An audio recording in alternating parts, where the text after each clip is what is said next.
Good morning, good evening, good afternoon, whatever time you are tuning in. Welcome to Homesteading and Gardening in the Suburbs.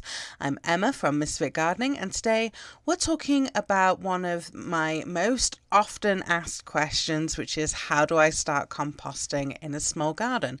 So let's dig in and talk a little bit more about it. Now, the first thing that we want to understand is what is compost. And compost is simply decomposed materials which were once living. And it's what gives the soil life and fertility in the garden. And it's really the workhorse of an organic garden. Feeding the soil with good quality compost is going to make your garden thrive. And organic gardeners are really proud of their compost bins. And if you've ever been on a community plot like an allotment, gardeners get really passionate about discussing their composting processes, and they love to talk about composting too. And compost provides key nutrients for plants, so we're talking nitrogen, which is the N, phosphorus, which is the P, and potassium, which is the K that you might see on fertilizers. But compost also provides things like trace minerals, which help support healthy plant growth. It provides humus, which is what helps to bind loose soils together and retain water. So if you've got a sandy soil like I do, compost is the way to go. And it also provides microorganisms, which help break down organic materials, so materials that are once living, into smaller and smaller components that the plants can then use.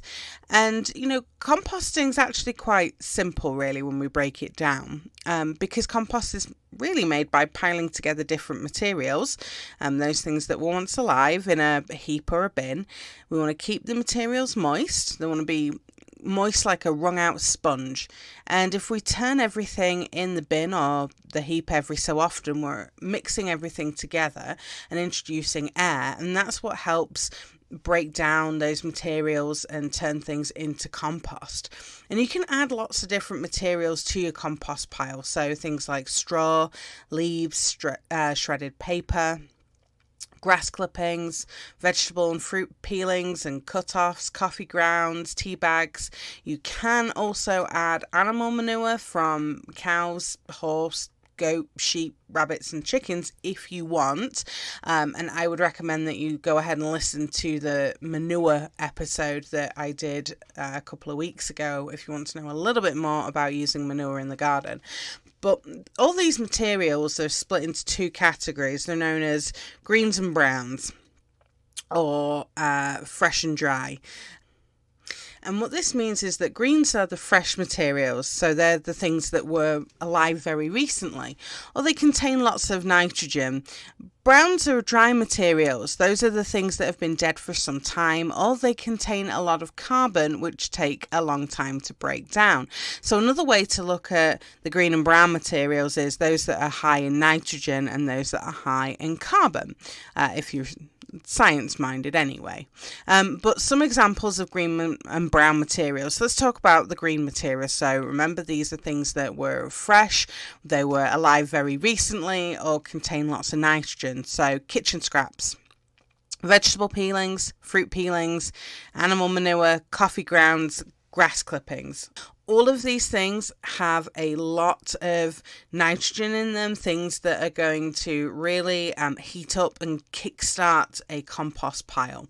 Now, the brown materials, so remember, these are things that have been dead for some time or contain a lot of carbon and take a long time to break down. These are things like fall leaves, so those leaves that you're raking up in autumn, straw, shredded paper, vacuum dust, cardboard and corn stalks. These are things that are usually dry materials. They need to be wetted with some water before you put them into the compost pile, so that they can break down a little bit easier into the compost.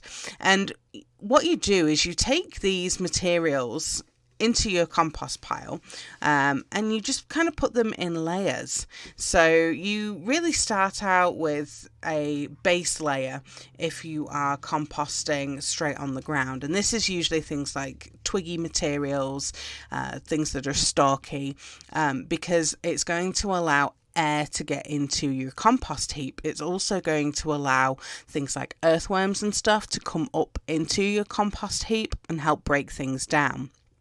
And then you would want to layer on things like some grass clippings maybe. And then maybe you want to do a layer of shredded newspaper. Then some kitchen scraps. Maybe some shredded cardboard after that. And then, we've mowed the lawn again. So we're going to add another layer of grass clippings in there. Now, one important thing for composting, and something that everybody always asks, is, well, what if I don't have enough of these materials to make a layer? Well, that's okay too. And in actual fact, I don't layer things in this manner when I'm making a compost heap. I might do if I'm starting out my very first compost heap in a new area, but more often than not, when I'm collecting materials into the kitchen, I collect things in a 5-gallon bucket, and in that bucket there's a mixture of things. So there's a mixture of shredded paper in there, and tea bags, and coffee grounds, and the peelings from the kitchen, and maybe there's a broken up egg carton box or something like that in there. And that all goes in a 5-gallon bucket, and then I dump that bucket into the composter. So I'm still mixing in these materials, and the idea behind layering the compost materials is that you're providing air spaces with those brown materials that are in there, because if you layer too much of those nitrogen heavy materials into your compost heap, then you can have a bit of a stinky compost pile happen, because the air's not able to get into those layers where all of that nitrogen stuff is. There's a lot of bacteria that are breaking things down, and it can get a little stinky, which is where turning your heap comes in. So part of the reason that you're turning the compost heap is to mix in all of those materials, but also to help give the bacteria that are breaking these things down a nice dose of oxygen to help speed up that process. So compost happens naturally, and it does take some time to form. And a typical backyard compost heap takes about 6 months to 2 years to fully break down into compost. You can make it a lot faster, but it needs a big pile of materials. We're talking 4 foot high by 4 foot wide to get started with. And if you've got a small outside space, then you're really going to want to be maximizing the amount of growing space that you have rather than composting space. And I get it, right? Some backyards are super tiny. Where I lived in the UK, we had a really small backyard, and I didn't want to spend a huge amount of space making compost, so I just had a couple of small bins that I was using, and then each year at the end of the season I was pulling out the compost on one bin and filling the other and spreading the fresh stuff onto the garden. And, I really recommend that you should consider multiple composting systems for your garden to be able to handle the materials that you generate, even from a small homestead and garden. The more that you can compost, the more self-sufficient your garden and you will become. So you don't need outside input. So you're not going to be needing lots of soil amendments being brought in. And, really you're going to have a much better soil and garden because you're not relying on all these external inputs coming into your garden to help make it grow. So how do you start composting in a small garden, Emma? Well, if you have a compost bin, and it's always worth checking your zoning regulations because some places are not allowed compost bins. But check through your zoning regulations, city ordinances, bylaws if you're in the UK, and any HOA rules and regulations, because that's where you will find some of the biggest stipulations is with those HOA rules and regulations. And you might actually need to figure out where you're going to place your compost bin and what space you're going to want to dedicate to composting in your garden.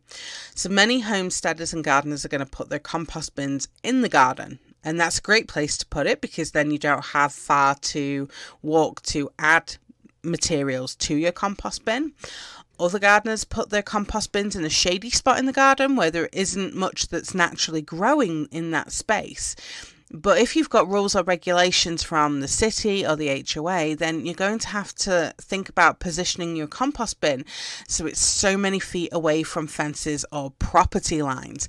And that's something that a lot of us as urban homesteaders run into, especially with things like, keeping our chickens, bees, even compost bins and gardens. There needs to be a certain amount of space between your property line and where you're putting those things. So it is worth checking and making sure, because the last thing that you want is, somebody from the city knocking on your door and then you've got to try and move everything when it's full. So do the research before you start building your pile is definitely my number one tip. The next step is to decide what sort of composter you're going to want for your garden. And I have a lot of different composters. I've got a resizable large open compost bin. I've got a black plastic tumbling composter, which is kind of low, and I've got a larger animal proof aluminium tumbling composter. And the aluminum one is my favorite, and I'll tell you a little bit why in a minute or two. But I have different composters because they tackle different compostable materials that are coming out of my homestead and garden. So all of these composters in my garden are functional. They all work well, but they're not exactly pretty to look at, right? And that's something that I will say is most composters do not look pretty to look at, but there are things that you can do to make them look better, especially if you are making a composter yourself and you're making one out of reclaimed wood or something like that. And I've even seen ones where they kind of have that log cabin kind of look to them, because they're just logs that have been laid one on top of the other, and they look really nice. But typically there's two types of composters for a small garden. You've got a tumbling composter and you have a compost bin. So tumbling composters are great in your garden, and they've got a lot of advantages over the static compost bins, and those are that they're easy to turn, which is great if you've got health problems which make it a little bit difficult for you to get in there and turn everything over with a garden fork. They've got a small footprint. They really don't take up a lot of room. Some are animal proof. So my aluminum compost bin is animal proof, and that was part of the reason why I invested in that one. Tall legs mean that they are less likely to attract rodents. So because they're higher up, and they're metal poles usually as the legs on the tumbling composters, you're not going to be getting little critters coming in and investigating those. They're also sealed off, which also means that it's animal proof. Tumbling composters are usually durable and longer lasting through the seasons. They provide faster composting because you're able to turn them more frequently. You can actually collect and drain the compost tea that's formed in those. So a liquid is produced as part of the composting process, and if you collect it, it is really nutrient packed and helps to give your garden a huge boost. If your plants are looking a little bit sad and wilty and need a little bit of help, some compost tea diluted down is going to give them the boost that they need. A lot of tumbling composters have dual compartments. So they've got two compartments, so that allows you to have compost maturing in one side, and then you can keep adding to the other, and then when that side is full, you can then empty the other side that had the compost in that was maturing, and kind of repeat that process. Most tumbling composters are relatively easy to empty. Some of them are taller than others, and you can almost get a wheelbarrow under them, but most of the time the best way to empty your tumbling composter is to either put a tarp or a sheet of plastic down underneath and open up the lids and just kind of rock it back and forth to get that compost out of there. Some people prop them up onto bricks or wood or planks or something, so they're higher, so they can actually get a wheelbarrow under it. and that also works fine. The other good thing about tumbling composters is that there's a lot more airflow through the pile, which makes you compost things like grass clippings really easily. So grass clippings tend to kind of clump together and form this mat, and that's where things can get a little bit stinky in the compost pile. But putting bits into a tumbling composter, because you're able to rotate everything in there, means that you can move those grass clippings a lot easier. And then, of course, there's a lot less strain on your back too, because you're not having to get in there and dig to turn everything over. But there are some disadvantages to using tumbling composters. They are much higher cost than average static compost pile that you just kind of pop onto the ground. They've got a much smaller capacity of being able to compost, so they're great for small gardens where you don't have a lot of materials. But if you've got a lot of materials available in one go, then you are going to very quickly fill up the capacity of both of those drums, and then you might be left with materials that you need to put in the garbage or just keep to one side because you're not able to get them into your compost bin for a couple of weeks. If you've got a tumbling composter that doesn't have insulation in there, and some of them do, they dry out really quickly. So you need to be going and checking it every couple of days, and you might actually need to be adding water to it. And you might need multiple tumbling composters for larger gardens with lots of waste. But I really like the tumbling composters, especially the taller aluminum ones, because they're so easy to turn and put things into it. And I've got one straight out in the garden, and it keeps composting even in winter because of that insulation layer. I'm able to keep adding to it and keep things rolling ready for spring. So now let's talk about a static compost pile. And a static compost pile, or a static compost bin, they've really been a popular choice for many, many years for good reasons, okay? These composters are much cheaper than the tumbling composters, and they've got a much larger capacity, so you can get a lot more stuff in them. And if you were in the UK, a lot of city councils would actually subsidise and give you a cheaper composter, one that's heavily discounted, to be able to compost from your garden rather than using the green waste bin. I'm not sure if they're still doing that now, because it's been several years since I've lived in the UK, but that was how I got my first set of composters. Was I got them through the city council. And they're just like a plastic bin, usually, that you just pop onto the ground, and then you start adding your materials in it that you're going to turn into compost. They are really easy to also make from wood. A lot of people make them from wooden pallets. That's certainly what I would see all the time on the allotment, was compost bins made from pallets. But this type of composter have some disadvantages, okay? So if you've got a thinner plastic model, they don't last very long, so you want to be looking for a thicker plastic type of composter, especially if you're here in the US, where the temperature fluctuations are a lot greater. If you are getting one of these plastic large capacity static compost bins, then you really want to consider putting it somewhere where it's not in direct sunlight. That's going to help make that plastic degrade a lot quicker, so keep it out of the sunlight if possible. In these static compost piles where you've got the plastic ones going over it, it can be quite difficult to turn the compost, because you've got to try and lift off the cover on it and then turn everything over, then put your composter back in place, and then add your materials back into it.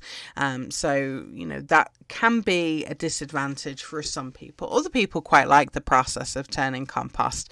It's quite good exercise. I like to do it early in the morning before it gets too hot, but then my composters are located under the tree, so it's kind of a nicer area to be doing that in.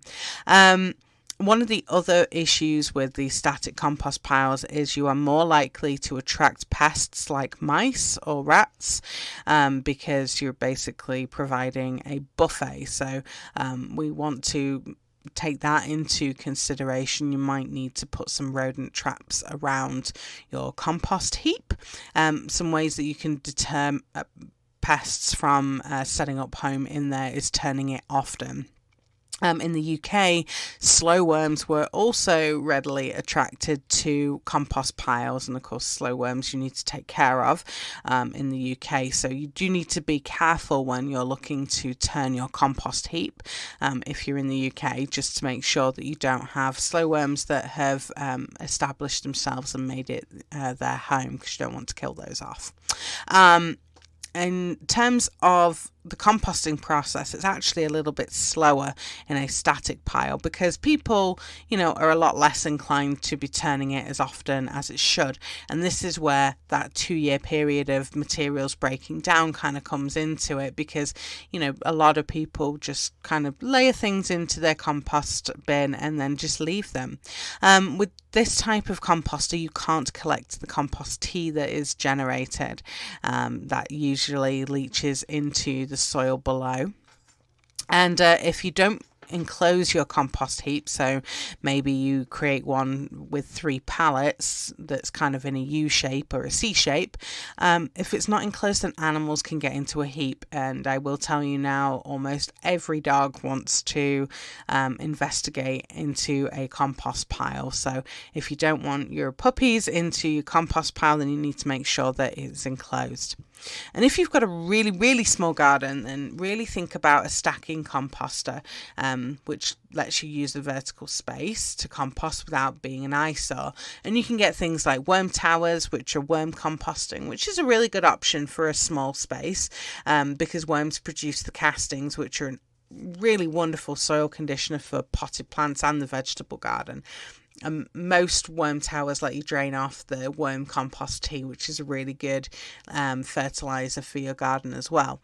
And you can even get kind of these composter and patio planter combination things now, where they allow you to put food scraps into a tube in the middle of the planter or the container, and then worms are just kind of breaking it down. They're pretty neat, because as the worms are breaking it down, it's feeding the soil and your plants right then and there. Another option that you might want to consider is trench composting, and it's just really where you dig a deep pit or a trench and you add the composting materials and then cover it up with soil. It's a good set it and forget it type of composting method.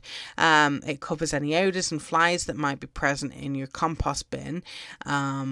But there is a possibility that you can have things dug up. It might be dug up by predators like bears, raccoons, those kind of things, or even your pet dog. So just think about that when it comes to where you're going to position it. The materials in the trench are typically broken down by worms and microorganisms, and they basically produce this nutrient-rich layer in your garden. And trench composting was traditionally done in fall in the UK, and then in the spring you would plant those heavy feeding crops like potatoes or pumpkins on top of where that trench was, so the roots can go down and get the nutrients, as they grow bigger. You can trench compost in a raised bed by removing some of the soil, digging down it a little bit into the ground, and then adding the compostable materials and then backfilling. It's a good way to add nutrients into a raised bed as well. But again, just be cautious if you live in an area where you have a lot of predators that are likely to be attracted by those kind of things. And once you've got your composter set up, start filling it up. And, like I said earlier, I collect scraps in a 5-gallon bucket in the kitchen, and you could do the same. And then you can transfer the materials that you're collecting every day or once a week. We typically do once a week, directly into the composter.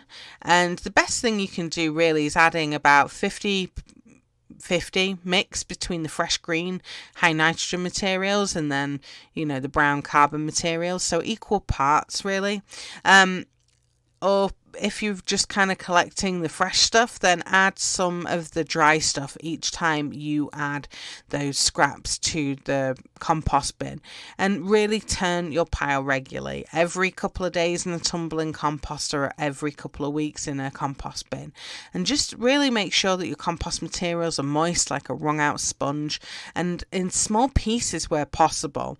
So if you can, run things through a chipper, if you've got lots of twiggy materials, that's going to help the microorganisms break down the materials into compost so much faster. And if you want to add something that's going to help speed up your pile and really get things kick-started, you can add fresh animal manure if you want to. You could also do comfrey leaves if you're looking for a plant-based alternative. Like, a lot of comfrey is going to really kick your pile off and get everything going. One of my favourite ways to really get a stagnant compost pile up and going again is to add bokashi composting, and definitely check out the episode about bokashi composting, because that's going to tell you what it is and how to use it. But that's a really good way to give everything a great boost to get things recomposting. So let's talk about, in summary, what do you do to start composting in a small garden? So really there's 5 steps. So step 1, decide where your compost is going to be located in your garden. Step 2, decide what type of compost you're going to want, right? Think about your budget, whether you want something to be tumbling, whether you want a static bin, whether you want something like a wormery instead. Step 3, start filling your composter with green and brown materials. Step 4, wait for the microorganisms to break down the materials. That could be anywhere from 2 months in a tumbling composter to 2 years in a compost bin, okay? Your compost is ready when it no longer resembles the materials that you put in there. And step 5 is harvest your finished compost and use in the garden. I hope you found this episode useful. Until next time, I hope your garden grows beautifully.